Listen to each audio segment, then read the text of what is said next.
പാടവരമ്പത്തിലൂടെ ഒരു ഓലക്കുടയുമെടുത്ത് ചെറുഞാറു നടന്നൊരു കാല് തന്നു ഓടി നടന്നൊരു പെണ്ണെ, കയ്യിൽ കരിവളയിട്ട് കണ്ണിൽ കൺമഷി കൊണ്ടുവരച്ച് പിന്നെ വാർമൂടിയൊക്കെ വിരിച്ച് നല്ല ചേലുള്ള പാവാടയിട്ട്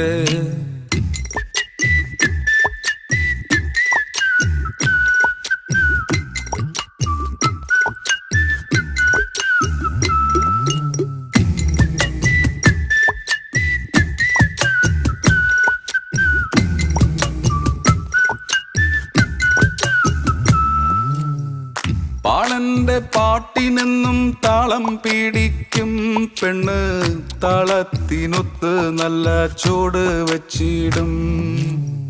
പാടത്തിൻ്റെ ഓരത്തവൾ എന്നും ഇരിക്കും തെച്ചി പൂവ് പറിക്കാനായി.